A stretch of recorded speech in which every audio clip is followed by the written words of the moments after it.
Yo he venido de tierras lejanas, he venido. Estimados radioescuchas y ahora también videoescuchas, estamos transmitiendo nuestro programa desde uno de los lugares más bellos de nuestra ciudad de Chilangolandia. Es la Plaza San Jacinto, estamos en la Fonda San Ángel. Venga a acompañarnos para que vea usted la manera en cómo les ofrecemos lo mejor que tiene nuestra comida mexicana y su manera tradicional de prepararse. Verán ustedes a la entrada un caracolito, que significa que estamos ante una presencia de alguien que respeta nuestras famosas y tradicionales recetas de nuestras abuelas y nuestras tías abuelas. Venga, sábados y domingos no venga, estamos hasta el gorro. Los otros días puede tomarse un café aquí. De mi preferencia son las tostadas de pata que saben a sexo. No es, ¿cómo dijiste? Que no, mayores de 75 años no se valen, ni menores de edad, en hombres, en mujeres todo el tiempo. Y bueno, empezamos gracias a Julio Jiménez por el espacio que nos ha concedido para la radio, y empezamos una nueva serie. Nuestros programas, como siempre, ya tienen maneras de producir la serie. Esto se llama Los Que Veres de los Libros. Se acordarán ustedes, como siempre, cuando hay un amor de especie de subterráneo, medio que no queremos decir bien las cosas, pues decimos que alguien tuvo un que ver con alguien. Y esta vez vamos a ver lo que sean de los libros. Tenemos un personaje que van a ustedes a ver cómo da para más este país, da más por los personajes como tú, Pavita. Y siempre es tradición en nuestros programas que te presentes. ¿Quién eres? ¿Qué hijos? ¿Qué patín contigo? Mira, yo soy Rosalba Camacho, me dicen La Pavita, y fui muy amiga de Carballo, él fue mi mejor amigo. Por eso es que te invitamos a platicar acerca de él, porque sabrán ustedes, queridos radioescuchas, es Carballo, del que estamos hablando, es Marco Aurelio Carballo, de quien vamos a dedicar este programa. Estos libros que ustedes ven aquí en la mesa están puestos varios de los que hizo él, y por eso precisamente recurrimos a La Pavita. ¿Por qué La Pavita y quién te puso así? Cuando tuve uso de razón ya era La Pavita, parece ser que me puso don Renato Leduc. Qué personaje, ¿verdad? Ay, grandioso también. Él sí sabía amar a tiempo y desatarse a tiempo. Así es. Porque era la única palabra. La sabia virtud. Era la única palabra en español que puede rimar con tiempo, no hay otra que se puede. Así es, así es. Hablando de historias de canciones, era una apuesta que jugaron entre ellos para rimar tiempo solamente con tiempo, no hay otra palabra en español que pueda. ¿Y lo rimó? Lo rimó. ¿Y que de qué manera? Sí, así es. Que de nuestros grandes personajes, Marco Antonio Muñiz y José José, hicieron una creación los dos de esa. Maravilloso. De esa canción. Sí, así yo es. Después ya, si tienes tiempo, nos vamos a una cantina y te la canto. Pero por supuesto, cuando quieras. Empezamos entonces el tema. Les digo a nuestra gente que nos está escuchando, para que sepan el calibre del personaje, voy a leer una parte de su libro Soconusquenses, esto es referente a lo que es Soconusco. ¿Por qué me interesa hablar? Primero, un amigo muy querido, también lo será para ti, Guillermo Mora Tavares, me platicó de él en su muerte ahora el 1 de agosto pasado. Y para que la gente sepa, por ejemplo, quién es, voy a leer un párrafo, si me permites, antes de que tú puedas. Por supuesto, cuando él recibe un premio de Rosario Castellanos, allá de su tierra, y él dice esta parte al final de su discurso, dice: siento que los indígenas han tenido que recurrir al empleo de las armas porque no les dejaron otro camino. Se refiere en Chiapas, el levantamiento que hubo. Uh-huh. Y continúa: lamento que no me haya tocado ser guerrillero porque, si no, estaría sin duda combatiendo junto a ellos. Entiendo que en esta vida mi papel es otro. Ha sido otro y seguirá siendo otro. Entiendo que mi deber consiste en escribir cada vez mejor, con garra, pero con humor. Es un rasgo muy importante en él. Y con la verdad, con mi verdad. Yo también tengo en casa a los guerrilleros, señor gobernador. Tengo a dos. Uno es Bruno, de 4 años de edad, y el otro, Mario, de 2 años y medio. Con ellos me basta y sobra. Pero igual, por ellos, me gustaría que se acabaran las guerras y la miseria en Chiapas. Sobre todo, para traerlos más a menudo y para que amen también lo que yo no olvidaré ni muerto. ¿Qué nos puedes contar tú de Marco Aurelio? Mira, yo conocí a Marco Aurelio en 1967. Él empezaba a reportear en Excelsior. El Excelsior de Scherer. Así es. ¿Ya estaba Scherer en la dirección? Sí, estaba Scherer. Cuando lo conocí, y lo digo con todo respeto hacia su esposa Patricia Sama, fue hace mucho tiempo, antes de que Patti naciera, me enamoré perdidamente de él. Físicamente me llamó mucho la atención, se me hizo muy varonil, muy inteligente, demasiado inteligente y muy simpático. Todo lo que decía me hacía soltar la carcajada. ¿Tú trabajabas ahí o...? No, yo iba de visita a Excelsior, yo estudiaba periodismo y iba a Excelsior porque mi padrastro trabajaba ahí. Entonces, fue cuando pasé por la redacción y dije, qué muchacho más guapo, qué varonil, que se me caía la baba. Nos hicimos amigos durante un año. Él todavía no escribía libros, todavía no escribía. Era reportero y tenía sus notas. Yo durante un año compré Excelsior todos los días, recortaba la nota, la pegaba en una hoja y le hacía dibujitos. Y la junté hasta todo el año, se la regalé. Y tengo entendido que Patti Sama todavía la tiene, todo eso. Entonces, en lugar de ser una asesina serial, eras una enamorada serial. Serial, sí. Él nunca... Nos hicimos muy buenos amigos, pero nunca hubo una relación de noviazgo. Por más que insistí yo, nunca se dejó. Y fuimos amigos toda la vida. Íbamos al parque, yo le hacía tortas de sardina. Nos íbamos al parque. ¿De la Dolores? ¿De las portolas o de...? Sí, no, de sardinas y aceite. Sí, le hacía yo unas tortas, compraba refresco y nos íbamos a un parque Nos íbamos al parque que está en Insurgentes, ¿cómo se llama? Parque México, donde hay muchos perros ahora. Ahí nos íbamos, nos sentábamos, veíamos los árboles, las hojas, y me platicaba sus proyectos para escribir novelas. Y duramos amigos 50 años. Cuando lo conociste ya empezaba a ir a tener... Él empezaba apenas a... Pero tenía la añoranza de su pueblo. Sí, lo platicábamos, claro. Y ¿Siempre se metía en su discurso eso? No, sí te hablaba de eso, de cómo murieron sus abuelos, cómo mataron a sus abuelos, de que quería ser Él todavía no era papá de Bruno, ni te digo, Patti yo creo que no nacía en ese tiempo. Me platicaba de sus novias y yo quería ser su novia a fuerza, pero él decía que no, que así. Y así seguimos. Yo creo que yo fui su mejor amiga, de veras no es por presumir o algo, pero hubo una amistad fuera de serie entre él y yo.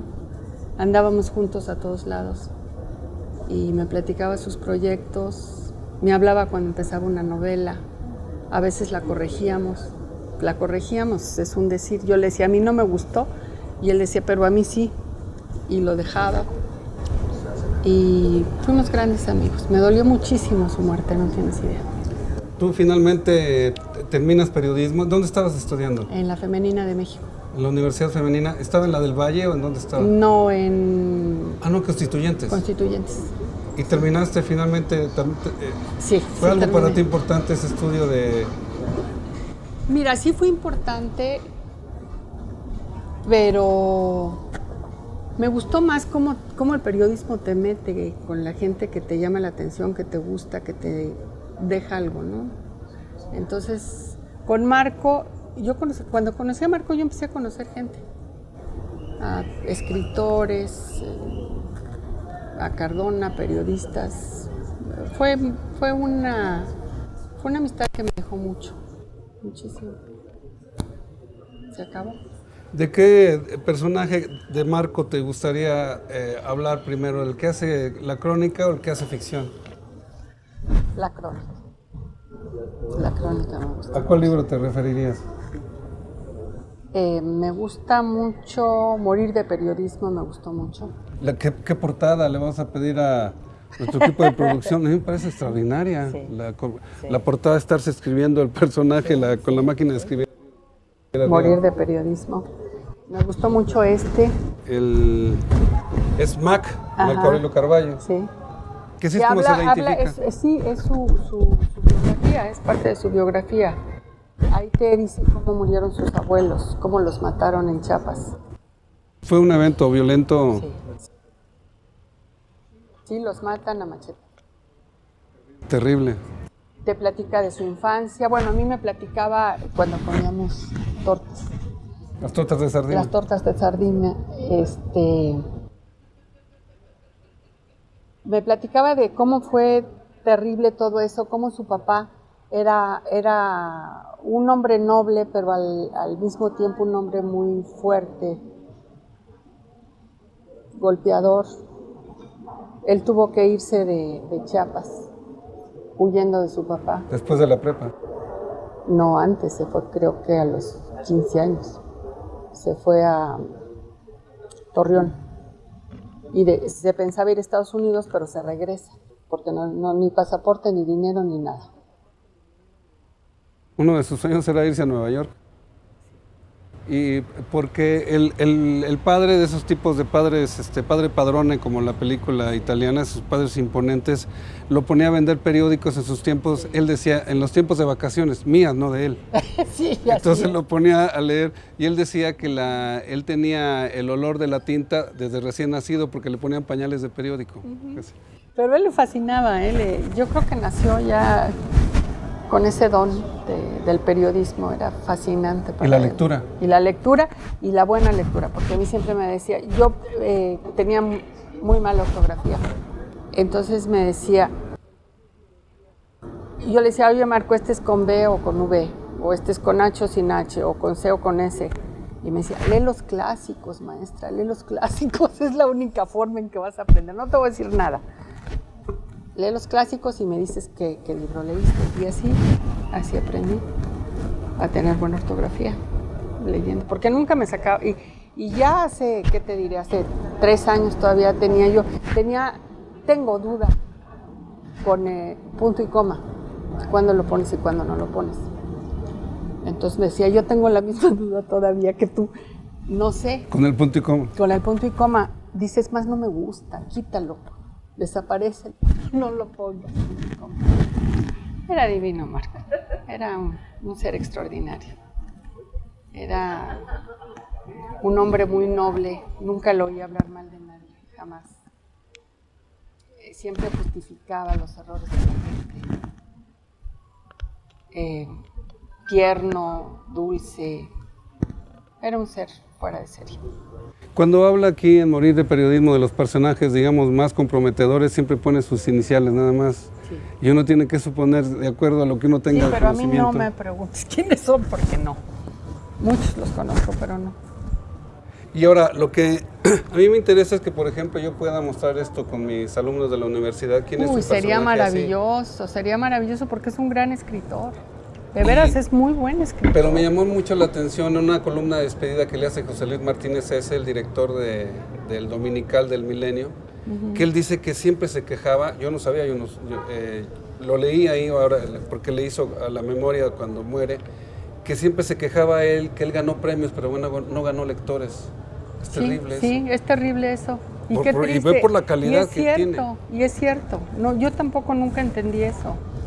No fue un escritor muy famoso, pero fue un gran escritor. Quien lee un libro, además de que te divierte, te entretiene, están muy bien escritos. Están excelentemente bien escritos. Yo tampoco me explico eso.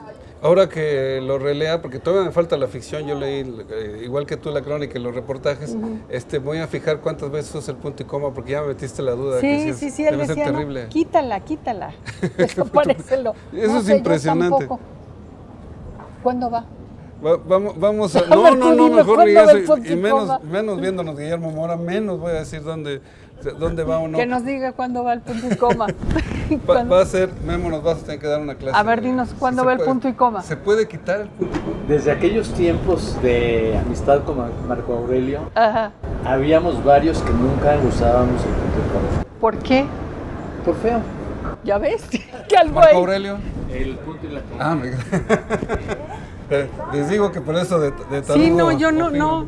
me quedé con la duda. Desgraciadamente se enfermó.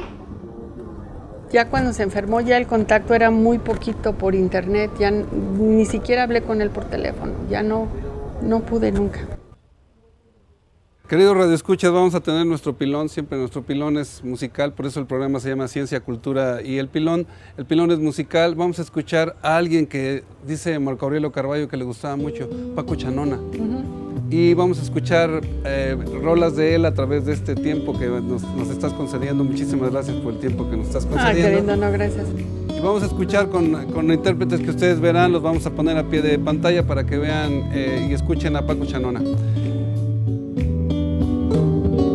Por alguien como tú sería capaz de dar toda mi vida.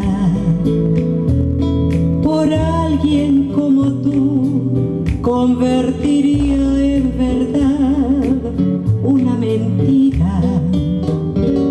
Te quiero confesar que es triste amanecer sin un cariño como el que sabe estar. Se puede adivinar que es muy bonito.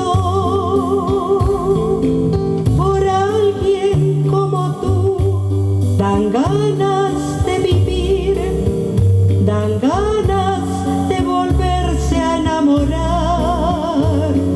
Y hablando la verdad, se debe uno esperar.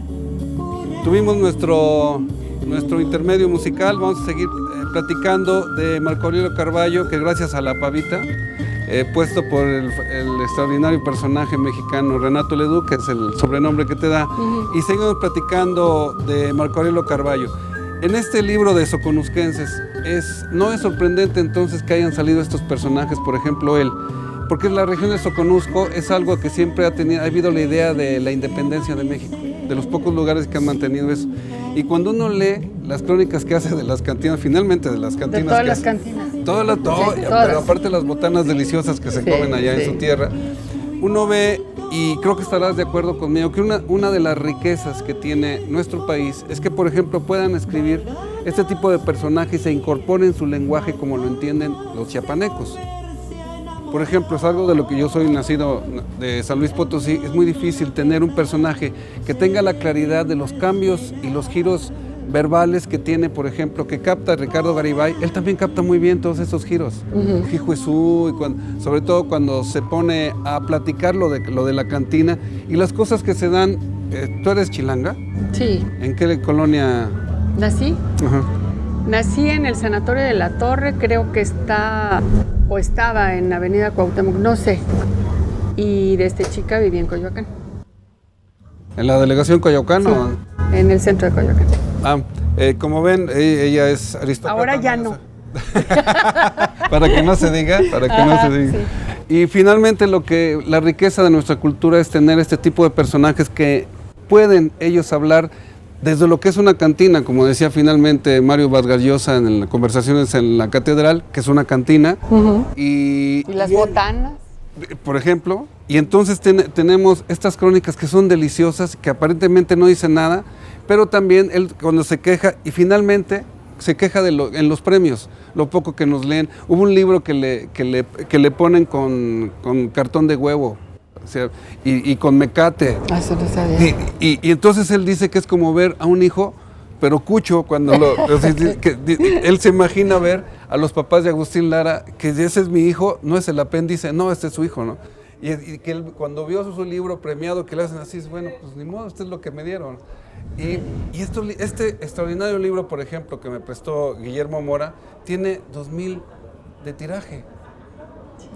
Y uno dice, bueno, ¿qué pasó? ¿Qué pasa? De acuerdo, leemos poco los mexicanos, pero precisamente esto es lo que yo quiero llamar con esta serie que llamo Los Queveres de los libros. Tú lo veías escribir, y también lo menciona mucho, cada autor tiene su manera de hacer las cosas y lo que sea, pero él decía que a veces no bebía para poder escribir, Sí. porque se ve que sí, bueno. Y que escribía todos los días a la misma hora, ¿no? También. Uh-huh. Era una rutina. ¿A máquina o A máquina de las viejitas, de las negritas, de esas de antes. Bueno, así lo conocí yo, escribiendo así. Y llevaba su máquina, a veces la llevaba al jardín, A las tortas de a las tortas de sardina, y se ponía a escribir ahí. ¿Le llegaba la inspiración de pronto? Sí. Sí, escribía. Y estar con una mujer bellísima y decir, Ay, qué "Espérame, lindo, entonces muchas gracias". sí sabía lo que hacíamos. Entonces, ¿me permites tantito? Pero fíjate, no, porque hablábamos de las novelas, de los personajes, de lo que le pasaba, de lo que me pasaba a mí, del punto y coma, de todo eso. Entonces él de repente sacaba, ahorita me acuerdo muy bien, sacaba la máquina de una bolsa y la ponía en el pasto y se ponía a escribir. En el pasto así sentado. Sí. Como el personaje de Charlie Brown que estaba describiendo siempre. No lo conozco, pero así. El compositor que estaba con su, que se llama, siempre estaba tocando y se llamaba, no me acuerdo, siempre estaba tocando el piano. Pues así le hacía. Sí escribía en todos lados. ¿Le llegaba la inspiración? ¿Corregía? Corregía a veces, porque traía sus mamotretos. Entonces los sacaba de repente y los leía y los tachaba. Aquí va esto, aquí no va. A veces me decía, ¿tú cómo ves esto? O cómo... Y yo decía, no me gusta. De todos modos se queda. Nomás era una opinión la que estaba pidiendo. Sí. Muy lindo, Marco. Muy divertido. ¿De dónde crees que provenía esa seguridad para decir? No, esa seguridad para decir, esta parte tú decías, no me gusta, no, pues se queda. ¿De dónde le viene a un autor esa seguridad? Pues yo creo que él tenía mucha seguridad en sí mismo, ¿no? En lo que estaba seguro, y a lo mejor nada más lo decía por tomarme en cuenta, pero él hacía lo que él quería y él ya tenía la idea de lo que iba a escribir. A veces sí lo veía que rayaba algo o que lo corregía. Ahí hay un libro que está corregido, ¿no? Ajá. Pero pero porque él lo quería hacer así, no porque tomara en cuenta la opinión de alguien, por lo menos la mía no. Él escribía así y ya salía. Por ejemplo, en uno de los libros que a mí me parece fundamental es de Dulcineas y de Quijotes y Dulcineas. Ese no lo he leído yo, ¿eh?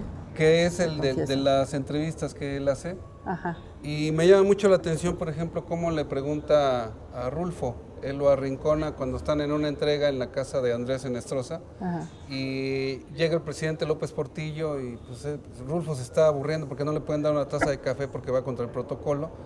Y él le promete hacer la entrevista. Hace una semblanza en 8 líneas y ya te metió estar enfrente de Rulfo. Sí. Y le hace las preguntas y Rulfo contesta de una línea y finalmente le hace la pregunta grande. ¿Qué le recomienda a los que empiezan a publicar? Y dice, que publiquen. O sea, no queda de otra. Son las respuestas clásicas de Rulfo. Sí. Yo lo vi entrevistar a Juan Orol, a la primera Playboy de México, ¿cómo se llamaba? ¿Elizabeth Aguilar? No. Ah, la Playmate. La Playmate, perdón. Creo que era Elizabeth. No me acuerdo. ¿No? Memo, Sí, ¿nos puedes fue decir quién fue la primera? Elizabeth Aguilar. Sí, ¿verdad? Elizabeth Aguilar. Y rapidísimo, y con la tercera pregunta yo me quedaba picada. Yo quería que le preguntara más y todo eso. Y sí, muy fluida la entrevista. A Enrique Batis también. Lo acompañé. Y también sacaba su máquina. Ahí. Se la ponía en las piernas y aquí empezaba. No grababa. Empezaba a escribir la entrevista. Entonces era rapidísimo. Rapidísimo. Estaba haciendo la pregunta y escribiendo aquí. Se ponía la máquina en las piernas. Te digo que sacaba la máquina de repente ¡zum!